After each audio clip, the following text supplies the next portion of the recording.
It's good to have you back with us on Win a Home on Afternoon Express. We're on SABC3. So you get a chance potentially to win yourself a dream home on an incredible estate in Johannesburg. And so we really need to become experts in estate living. Now, over the course of the series, we'll explore various aspects related to buying and living on those estates. Today, we're joined by Gavin to discuss the different types of property available on estates in South Africa and how to choose the right type of property for you. Grant, welcome to our loft. Thank you, Danilo. Good to be here. You're a wealth of wisdom. We met at the last series of Win a Home when we came to shoot with some of the homes that you were looking at. So property clearly is something that is booming and everybody should invest. Or am I mistaken? No, property is always your one step to creating wealth. Your first step to creating wealth, let me say.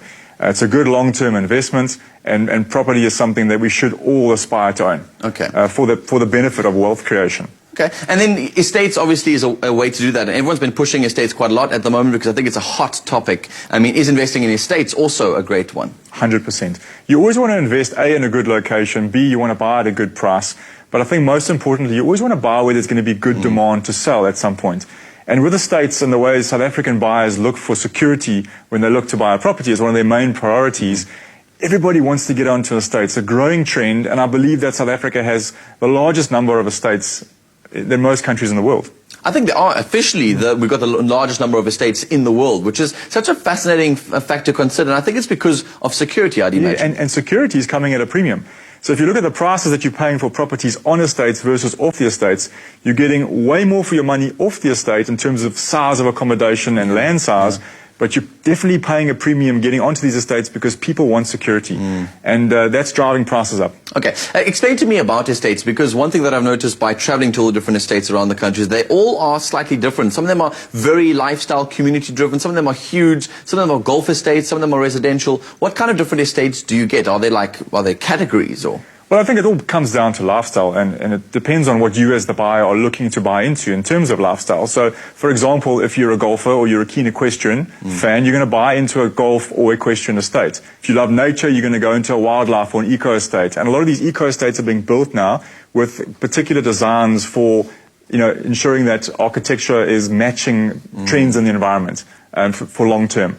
So there's all sorts of environments that you can fit into in terms of the type of lifestyle that you're looking for. So you must go window shopping. I think that's an important thing to do. Go visit the websites, go see the properties, go get a sense of who you are as an individual and how you'd like your living spaces to represent that. Yeah, I think most people know that. I think most people know exactly what they're looking for when it comes to estates. And obviously that estate's got to be within your proximity of where you work. You don't want to be commuting too far away from the estate to your place of work. So it kind of comes down to what's in your area as well. All right, let's talk a bit about the properties within estates. It's something that fascinates me quite a lot. I mean, we always see these beautiful shots of estates and you think of these mansions out there with long driveways and fountains and waterfalls as you get up to those houses. And I'm thinking, I can't afford a house like that. Yeah, well, I think that's what the marketing will tell you, showing you these beautiful homes on these massive plots.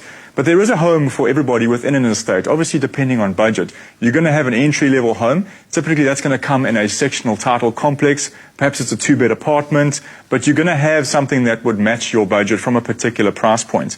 Obviously, if you're wanting to live in that sectional title type environment, you're going to be living more in cluster-type homes with lots of people around you.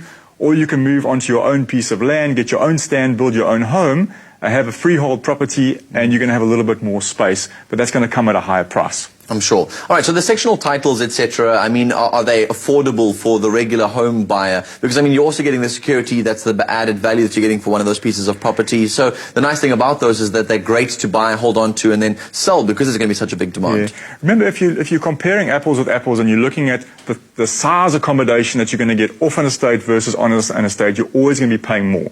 So it's going to come down to your pocket and what you can afford. So when we talk about is it affordable for everybody to buy on an estate, probably not. That's the first answer I'd give. But in terms of if you're looking, for example, for a 3 million rand home off the estate, you're going to get a much bigger home in terms of accommodation.